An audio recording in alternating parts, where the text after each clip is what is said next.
Hey everyone, John P. here. Today I'm going to be talking about 3 watch brands that have just lost their way. These are going to be 3 watch brands that do make quality watches, but for the reasons I'm going to share with you, just are not what they used to be. I hope to see them come back to where they once were, at least in the perception that I'm going to share with you. But certainly something is going on with these brands, and I think it is well worth a conversation down below in the comments, so please feel free to chime in. I always love to see and hear what you have to say. On the wrist today, I have my Rolex Oyster Perpetual 39 Red Grape on an aftermarket rubber strap. If you haven't seen my recent video where I talk about why I wear aftermarket straps on my watches, please go over there and take a look, as well as do not forget to check out Delray Watch, where we buy, sell, and trade watches, including the brands I'm going to mention. Once again, I'm not in any way against the quality of these watches or anything like that, but these 3 brands just have something up with them. And the first brand we're going to talk about is AP Audemars Piguet. Now, what is going on with them? Obviously, we have a Holy Trinity Old World brand founded in 1875 with the likes of Vacheron as well as Patek Philippe. These 3 brands make up the Holy Trinity and are supposed to really be the pinnacle of traditional watchmaking. That's why it's called the Holy Trinity. After all, these are supposed to be kind of setting the tone for everyone else. But what we have by Audemars Piguet, starting with the most recent release of the Alex collaboration watches, which is essentially a person that has this company. It's a very mixture of letters and characters, but it kind of makes up phonetically Alex, and this fashion designer has basically lended his styling aesthetic to Audemars Piguet to use on their Royal Oak watches, chronograph, and some others, and they're pretty plain and pretty much just say his name on them. They look almost like a Timex, and I'm not saying anything negative about Timex, but Timex 20 years ago kind of had styles of watches like this. Plain, boring, but also a little bit gaudy, in my opinion, kind of flashy.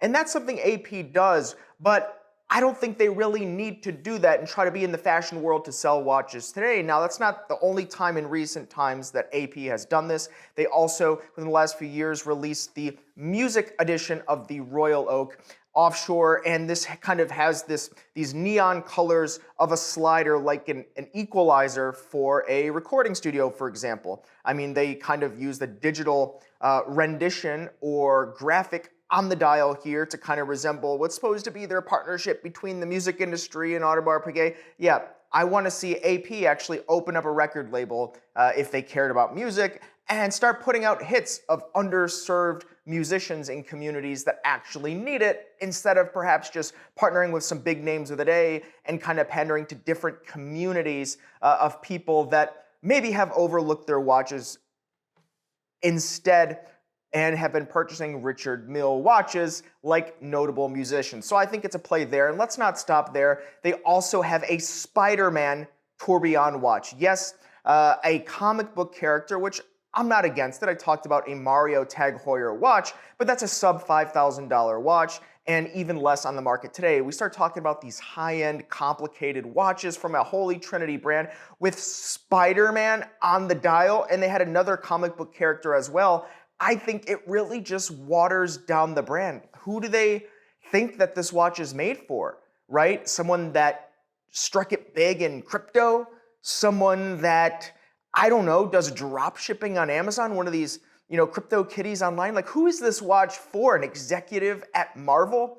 Someone in the comments leave below. I think when you mix that with the kind of negative perception code 1159 received, which, by the way, I think they have done a little bit of a job at fixing. There's a very cool Star Wheel version of the code 1159, which is recent release, and I think it's kind of nice. It kind of takes that classic Audemars Piguet complication that they're known for and puts it in a modern form and brings it up to speed. So I'm comfortable with that. But these others that I've mentioned, I think it's just off the cuff and kind of odd for a Holy Trinity brand. If there was a survey going around, I would absolutely vote, put my hat in the ring, to remove them from Holy Trinity, because they're just not there any longer, in my opinion. Quality watches, but whoever is working in marketing and product just has other things on their mind besides making quality watches. Let me know what you think.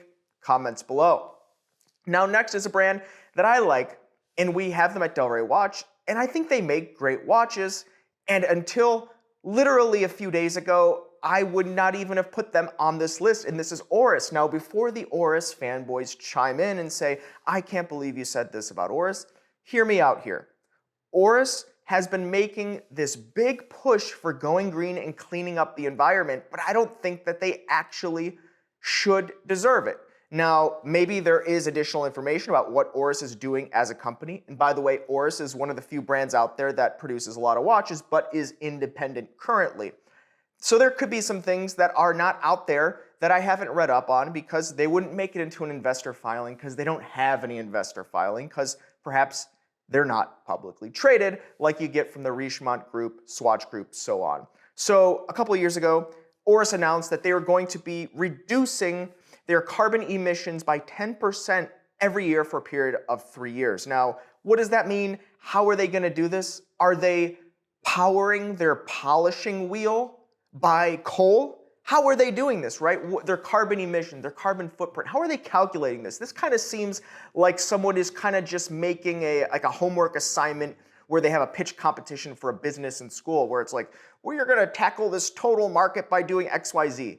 How? Why? Who is choosing to buy their watch based on this? I know I'm going on, but let's talk about the watches.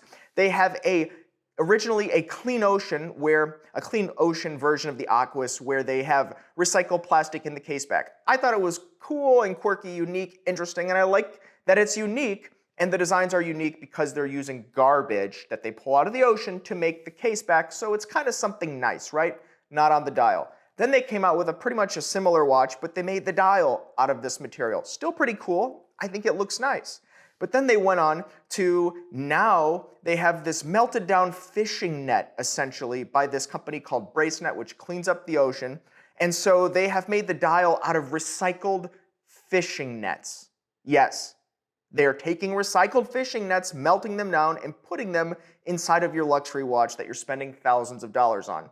I don't have a problem with that. But it's the trend that I think is a little odd, right? Because it goes on. They also had a New York Harbor version of an Aquis where essentially they were saving the oysters or something like that. But then again, the dial was made out of mother of pearl, and that is supposed to actually do a little bit of harm in certain cases to get kind of that, that look of the look of that particular type of mother of pearl. Now, not a mother of pearl expert, but that's what I've read.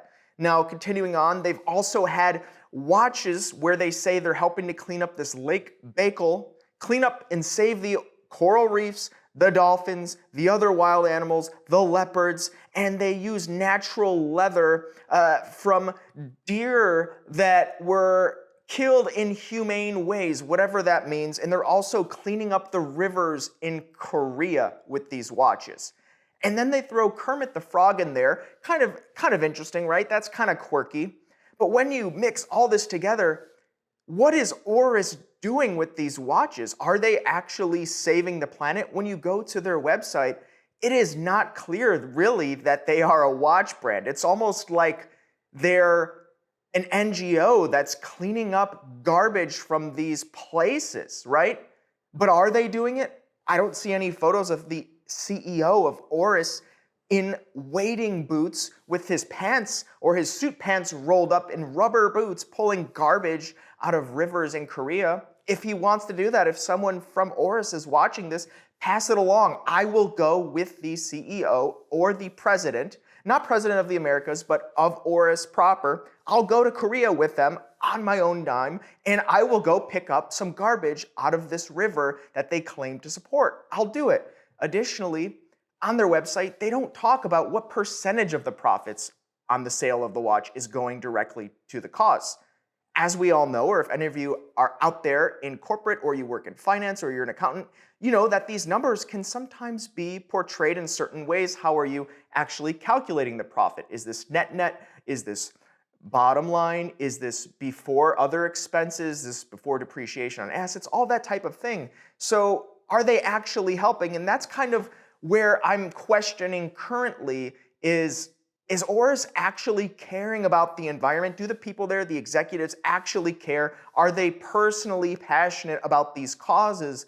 in which case, okay, that's acceptable. But if they're pandering, I think they deserve to be kind of shamed on this. Now, I'm not saying that they for sure are, but I see a trend here developing where every couple of months they have some kind of new partnership, and it's like, well, what happened to all the other partnerships? Did you save all the leopards? Did you actually clean up the entire river in Korea? Did you save all of these things? I don't know. There's more partnerships every day, but I don't see them actually solving the previous issues that they were so passionate about. They seem a little spread thin. Let me know what you think. Comments below. And by the way, I was a Boy Scout. I actually did a lot of work to try to clean up the environment as a child. So I'm not against helping others, helping the environment. I just kind of, it's just a little shameful when I see companies try to take advantage of that and see it as a marketing tool instead of actually helping if they actually cared. And I think as fellow collectors, you deserve to know the truth. Now last, I think this brand is not quite where the other brands are, but I see them going in that trajectory, and this is Zenith. Now, I like Zenith watches, and I think that in recent time, LVMH has been doing a pretty good job with them. They have the new Day 5 series, they have the skeleton example, we have one at Del Rey Watch, and of course they have the Chronomaster Sport, which is a Daytona alternative, which now actually no longer fetch premiums on the gray or the aftermarket, and so I think they're pretty good buys, especially when we consider the El Primero movement. But what we have from Zenith today is a lot of confusion, I think, and not clear where the brand is in the market. They have the El Primero, but what else do they have? Now, when you go to their website, they also have the Revival line, which they essentially revived these older Zenith models and kind of revitalized them. And you have the other somewhat classic watches, at least from the brand that Zenith has released, but they also have a lot of mixed messaging and really unsure who the watches are made for, in my opinion. Now, Zenith also has the Elite line, which appears to be essentially dead. The Elite line is a different caliber outside of the El Primero family that has been used in more slimline dress watches for the brand, from the brand, for decades. I even like them just because of the more traditional proportions, sizes, and so on. Now, I'm not saying, once again, that that's even a bad thing. It's just when I look as a consumer and the collectors that I work with, I don't see them buying any of these watches at all. I don't know who they're marketing the watches to, marketing the watches for, but I think this line from the brand is fair to say that it's dying, and it's dying quickly. I haven't seen one in the door at Del Rey Watch in such a long time, especially any of the more recent models, which means they're really probably not trading out there, and if they are, they're in the back of someone's closet, and they don't even think to sell it out there on the market. Now, that does take us into a watch that I kind of like from Zenith, but I don't understand it for the price point, and this is going to be the newer Pilot Automatic 40. Now, it's kind of interesting because it does have the El Primero movement, but without the chronograph functionality that the El Primero is known for. Okay, sure, it's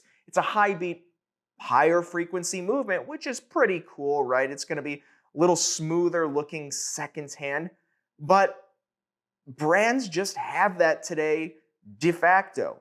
Grand Seiko has that. They're not, jumping up in arms claiming that that's some type of like technological revolution. Watch brands have made faster beat watches for such a long time. This is nothing new. I mean, that's not even new from Zenith themselves. And so they have this particular watch priced at $7,500, and I don't see how, because there's tooling removed, there's functionality removed, and manufacturing has never been cheaper than today, especially for watches and machining, just the way that a lot of it is automated. So I don't get it from Zenith. I think they're going the LVMH brand. They're going more in line with that modern avant-garde Hublot, overpaying. And when you look at LVMH, that's just what they're doing across the board. That is what LVMH does. Everything from their alcohol products to their bags to their goods. That's what's happening. So it's kind of a shame to see the brand go in that direction. Time will tell. I'm still very hopeful and optimistic, and I don't think it's to the point yet quite in line with where Oris has gotten, at least in terms of the type of marketing they're doing, as well as Audemars Piguet. So guys, what do you think about these three brands? I know I've been a little bit critical here, a little bit hard on them, but I just think times are kind of interesting today, and it's a shame because all these three brands I kind of like. I like some of their models, and I think they're capable of doing so much more and being so much more direct with you as collectors, with me as a collector as well. And I think that as collectors, we know a little better, and it's a little bit shameful to see companies today, when the internet exists and communities exist, to try to pull these kind of marketing tricks on us when we know better. Let me know what you think. Comments below. Also, guys, please, once again, do not forget to check out delraywatch.com, where we buy, sell, and trade. We'll see you next time. You've been chatting with John P.